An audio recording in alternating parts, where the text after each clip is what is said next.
I'm Rachel from Cap and Cork, and we have been relaunching our finishing school program throughout the month of September, and we're wrapping up the month, which is also California Wine Month. Exactly. So, what do we have here, Brian? What does California wine have to offer for us? So California has everything to offer you in wine.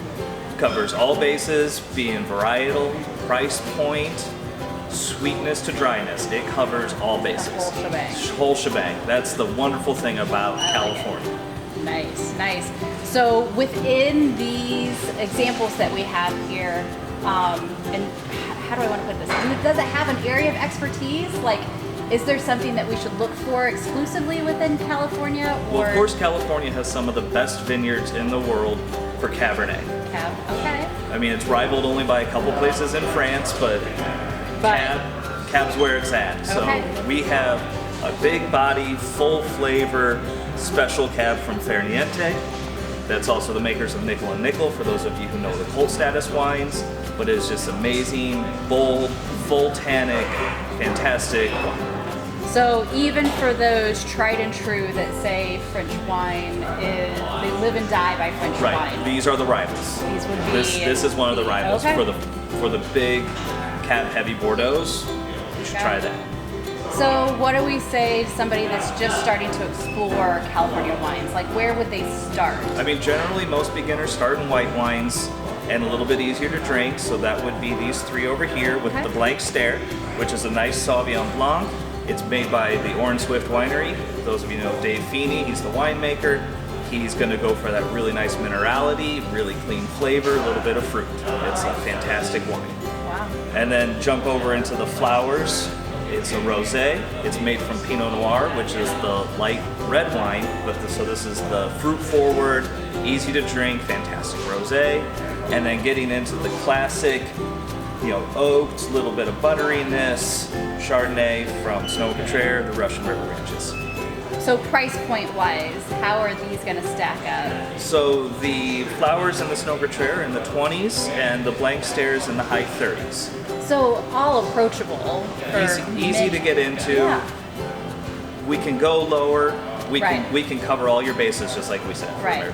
But if you're looking at nice little entry nice level, mid-range entry between all three of them, fantastic. So looking at all of the selection we have across here, and somebody's trying it for the first time, do I need a different glass for each one of these, technically speaking? I mean, if we want to get really technical, yes. There are specific glasses. A company, Riedel, has done the science on all of this. They have specific glasses for specific wines. But there is an all-round glass that you can always get. It's generally just going to be your taller with a nice little round bottom to it. Will cover all the bases you kind of need as a general wine glass. There you go. I like it being approachable, having a general one that covers the whole bases. Makes it easy. Yeah, it makes it easy. Keeps it simple. So I know we have different varietals all the way across. Are we going to approach these the same way we would when we're smelling them, sipping them, and enjoying them? I mean, wine tasting is universal. It's swirl, sniff, sip, spit. There you go. I mean, it's that easy. Get your glass, put a little bit in, you swirl it around, you sniff it, you sip it. You can swallow. I'll never tell you not to. But then they tell you to spit, because then you're not, one, getting drunk when you're tasting a lot of wines. Right. And then it also cleanses your palate easier for the next wine and when you go into the next one. So. Okay, awesome. Well, the last two that we didn't really talk about much, the Petit Gras Pinot Noir. This one's a little bit on the heavier body style for Pinots. So it's not that really fruity cherry cola style that a lot of Russian River and California Pinot Noirs are. This one has a little bit more body, a little bit more minerality, closer to the French style, but still California. And then Cyrus is a fantastic blend.